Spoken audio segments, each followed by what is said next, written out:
We want to talk a little bit more about vectors today. So with our note sheet, just a little bit of review here. We talked about this on Friday.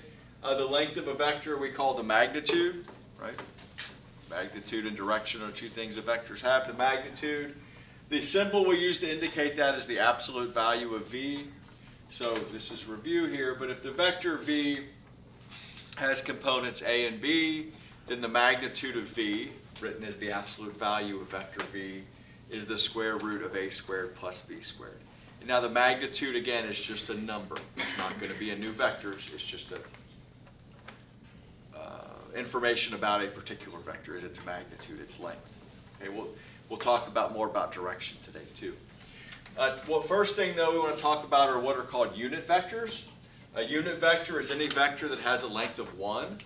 There are two unit vectors that we'll see used pretty often, and those we call I and j. Now, they're kind of, I wrote them weird. I wrote the I with a little foot on it to make sure I could tell it's an I. And then the arrow over it. This is a j, the little arrow over it. But we define this, the vector I has components 1, 0, so it moves 1 unit to the right. The vector j has component 0, 1, so it moves 1 unit up. Right? We can build all other vectors using I and j, and that's what we're going to look at here. So the first thing we have here is, and this is a very simple process, I think you'll see, but for our first example, we're going to write the vector u using in terms of I and j. I'll show you the process and why it works the way it works, but I bet you'll find a pattern here pretty quickly. So what we can do here is we'll rewrite u as the vector 2, 0 plus the vector 0, 4. Just make sure each step seems logical. You really don't ever have to do this. This is why what we're going to do works. And then we can write this as 2 times 1, 0 plus 4 times 0, 1. So here we kind of broke it down using addition. Here we took the scalar multiple out of each little piece there. Well, we know the vector 1, 0 we just call I, correct? So the vector u can be written as 2i plus 4j. So that would be this vector written in form of I and j. You'll see I and j a bunch. I almost always would rather use component form personally, but it is something that you do have to use from time to time. So as we look at this, the next I think was vector v, and we were told it had components of -3, 1. Well, what do you think that's going to be in terms of I and j? -3, 1. Yeah, it's going to be -3i plus j or plus 1j, however you want to do that. That's all that we're doing there. Okay, they're very straightforward. So whatever that first component is, take that number, put an I after it. Whatever the second component is, take that number and put a j after it. That's our I and j unit vector form. Okay, our next example here is we're given two vectors in this unit vector form. The vector u is 3i plus 2j, and the vector v is -i plus 6j. So I think one of the hardest parts about vectors is making sure your u's look like u's and your v's look like v's. Right, I used a little leg there. And then I used that stylized I and j, but they are a little bit different looking there. So if you just want to use i's and j's, we can really treat the vector I and the vector j just like any other variable. So one way to do this would be to do 2, 3i plus 2j plus 5, -i plus 6j. If we could just distribute the 2, so 6i plus 4j plus -5i plus 30j. Combine like terms, so we get I plus 34j. So that's fine. You could do it that way. It's a little bit busy with all those vectors. What I tend to do is still go back to component form. I know the vector u would have the components 3, 2, correct? And then the vector j, or sorry, v, oh, it was 5v, okay. 2 plus 5v, so 5, and then v has components -1, 6. So I like this way better. We could do the scalar multiplication. So we get 6, 4 plus -5, 30. Go ahead and add the components. We get 134, which is the answer in component form, but it asks for the answers in terms of I and j. So that would be 1i, or just I, plus 34j. So you got a couple different options there. You have to be able to work with i's and j's, but it's fine if you just turn them back into component form too. Whatever you prefer. Okay, so for this example, we're asked to find, we're given these two vectors. Let vector u equal 2i plus j, and let vector v be -i plus 6j. We're asked to find the magnitudes, right? Magnitude, absolute value symbol, interchangeable. That's what we're going to do there, the length of these vectors. So I still kind of go back into the component idea. If I think about the vector u, it has components of 2, 1. So then its magnitude would be the square root of 2 squared minus 1 squared, which would just be the square root of 5. Does that work for everybody? That's just what we're doing there. So for vector v, it's going to be -1, 6. I don't think that's the right V. Is it not the right v? Oh, what did I have here? 3i minus 2j. Oh, 3i. Okay. Wow, that was just, okay. I just wrote it down wrong. Sorry. V is 3i minus 2j. So the components would be 3, -2. Is that what we have? Yeah, I just copied the problem down wrong. So for this one, if those are the components, we're going to get 3 squared plus -2 squared. That's the square root of 13. Now, for u plus v, here's just kind of, this whole idea is not commutative. We can't just say, we have to actually find the vector u plus v and then find its magnitude. Where here is actually just adding two magnitudes together. So for this right-hand one here, it's just going to be radical 5 plus radical 13. That's it. You just plug the numbers in. But over here, we have to find what the vector u plus v is. And its components would be 5, -1. So then the magnitude of u plus v would be the square root of 5 squared plus -1 squared would be the square root of 26. Now these are two different numbers, okay? And actually this one is going to be bigger, nearly always. The reason being, if we think back to what we worked with on the delta math in terms of how we would kind of graphically do things with vectors here. So let's see, if I just go ahead and put vector u, it would be 2 to the right and 1 up.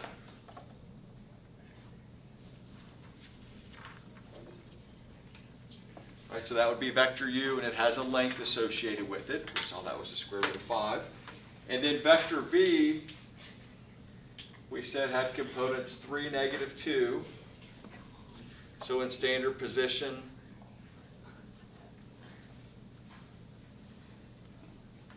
that would be that vector, right? So these two lengths together would be the square root of 5 plus the square root of 13. But if we think about their component vector, if we did u plus v, well, it would go from this terminal point, and we would go right 3 units and then down 2 units. So when you added those two together, you would go from the initial point to the final terminal point. It would look like this,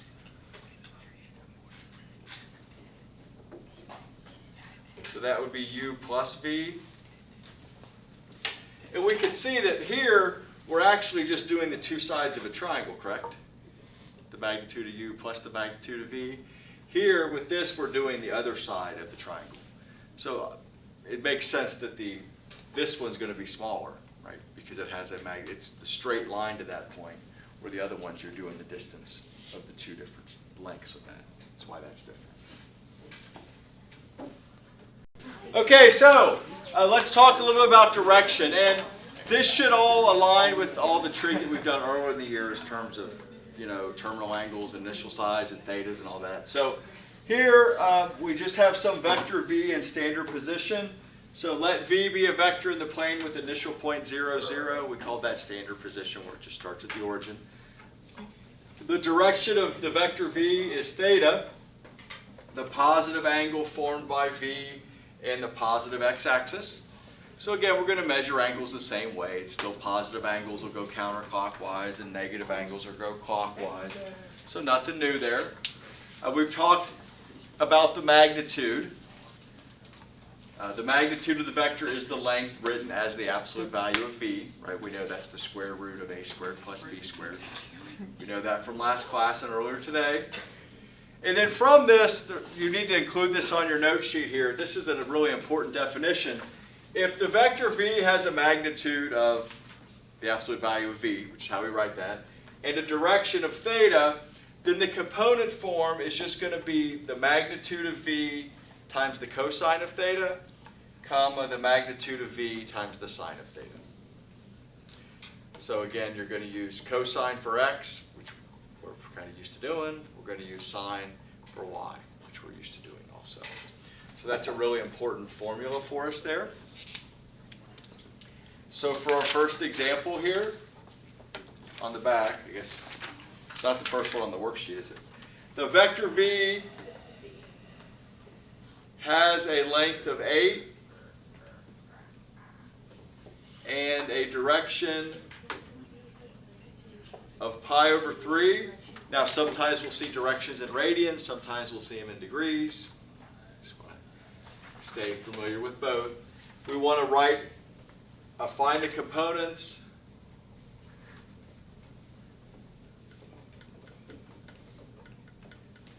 And write using I and J. So write using I and J. So with this, we're just going to use this idea here that the component form of the vector v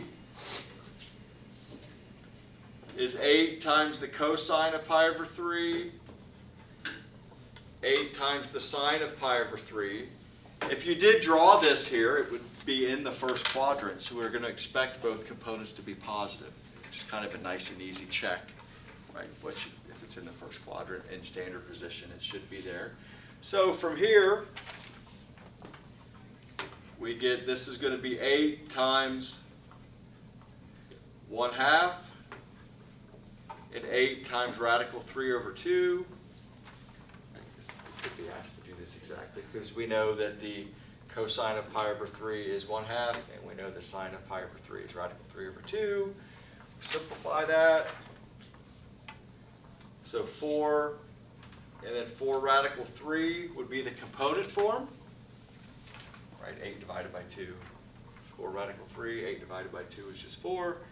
And the component form for vector v would be v equals, or the unit vector form, I'm sorry, would be 4i plus 4 radical 3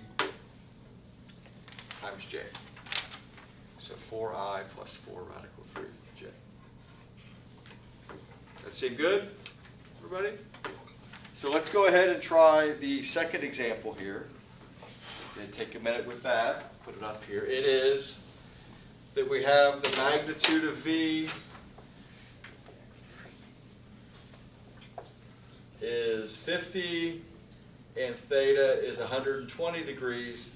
We want to write that in component form and find it in I and J form also. So for example 2, we have a vector v that has a magnitude of 50. It has a direction of 120. So just to get sort of an idea of what we're looking at there, which is a nice way to kind of connect some things,